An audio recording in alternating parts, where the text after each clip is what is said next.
very many good songs, Dave Grohl, but he's high-spirited.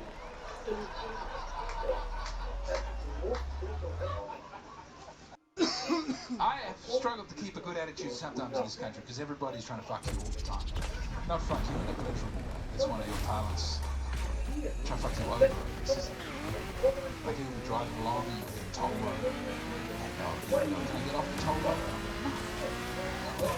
Your ass, you belong on the toll road. You're going to get it later. No, it's going to be $8. You're not going to pay it back. It's going to be $85 in a couple of weeks. They're always trying to get you. You buy a plane ticket and they go, did you want to buy a credit card? No!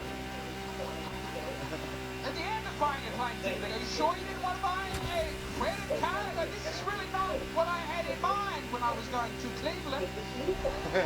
Then you're on the plane to Cleveland, and after the drinks, there's a lady who walks down. Did anyone say I'll get one of our credit cards that they want? No! The airlines in this country really compromise the American dream.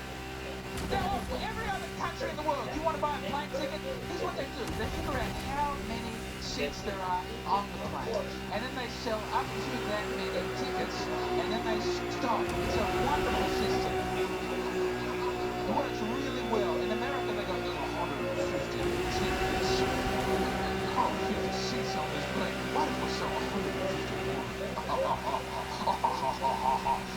And then maybe one guy won't show up, and we will still have his money.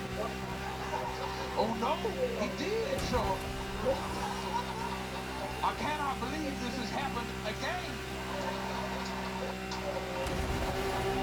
As it has happened every single day at every single airport in the United States of America. We have no choice but to conduct a human auction. Bernard, are we doing the thing where we go left? With human auctions in America, but no. And then I have to play a mini game when they do the human auction. That's called, am I the poorest person who was going to get on that plane? And the answer is yes every single time. Okay, I should wait for more money. They go, anyone not getting on for $75? I go, whoa, yeah! I don't need to get to Cleveland that fast. It's a great city. When I came to this country, I had nothing a year ago. I had no social security number, no bank account, I had no car, I had no job. I had 3 months on a house in Steubenville, Ohio, which is great. It's great, it's really... No, yes. I don't know how to put it into words. It's beautiful, and there are more street prostitutes than you can imagine.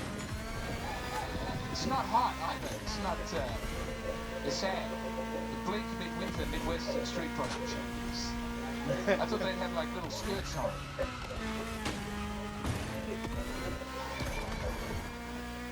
It's just a 50-year-old woman angry, waving. Ah! Do you want sex? Give you sex? Money, sex! I got to see Pippin. I thought Pippin would have a big hat if you're walking around like this. It's just a lady's brother. It's just a lady's brother pushing her into a small car, and it doesn't look especially difficult. I find, sorry to bring it down to the evening, but all the rappers is talking about how pimping doesn't look easy. It looks so, you don't need to go to university to pimp. Anybody can pimp. Pimping ain't easy, it's just a big pimp having good PR. Trying to keep us out of the pimp game. Seriously, I've seen it. I've enjoyed the beautiful underclass in America. I go on the Greyhound bus. Has anyone never been on a Greyhound bus before? We've all done it? You haven't done it? Well, you should be able to go, because don't know what it's at. Let me tell you. It's the worst place in the world. It's the Greyhound bus terminal is the worst place in the world. There are children in Gaza right now going, well, we're not the Greyhound bus terminal. So, you know, you've got to look on the sunny side where you can. Man! There's holes in the walls where vending machines used to be back when you could trust people. People are spitting on the ground. There's shit on the walls. Young Sheldon is playing at full volume on the television. I don't know why that was the most upsetting part of the whole thing. I got on the bus. I was sitting next to a man who was on speed, and I knew that because he opened with, I'm on speed. You know? And then he just proceeded to tell me about how Chris Benoit only killed his family to send him to God, and you can't judge a man for that. labeled ladies and gentlemen, which is hugely inaccurate. Scoundrels and whores would have been close to the mark. I do.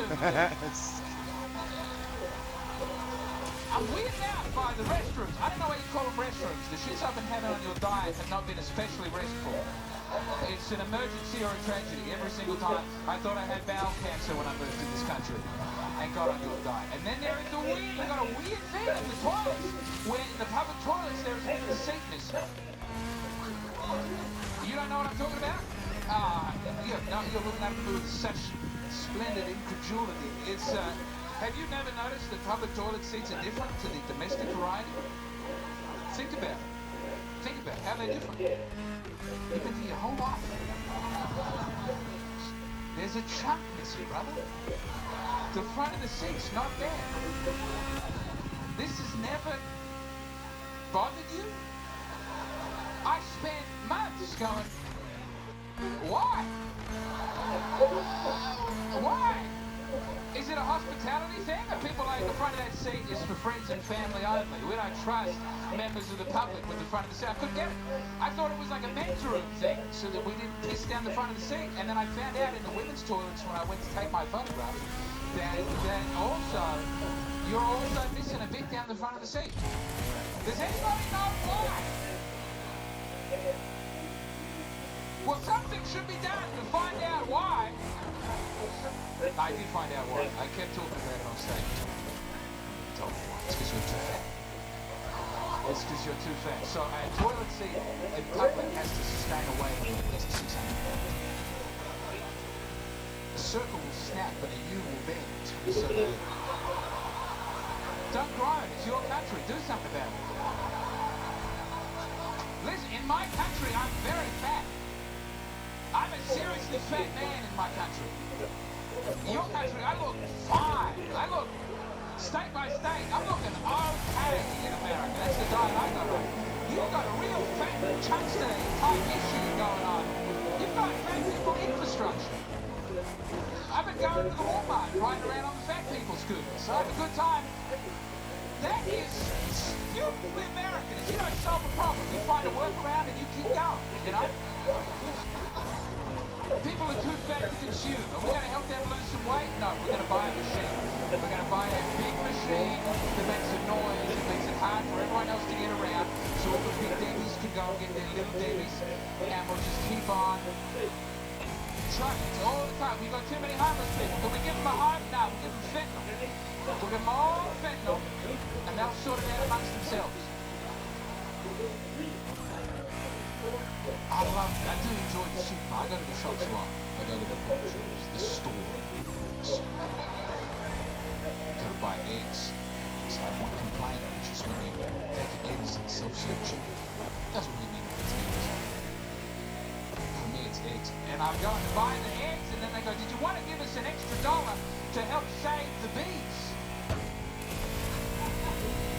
No. Not at all do I want to do that. You're a multi-million-dollar supermarket corporation, and I am buying the cheapest eggs. I'm not buying the fancy free-range eggs where the chickens get massages and to sing opera. I'm buying Guantanamo Bay eggs. And you have the audacity to ask me to cough up an extra $1 for a whole different animal that's not even involved in the egg process. And I pay it every time I give them the extra $1 to save the bees. Because I've got an ex-girlfriend who's allergic. And I love knowing that the bees are out there wrecking her picnics forever.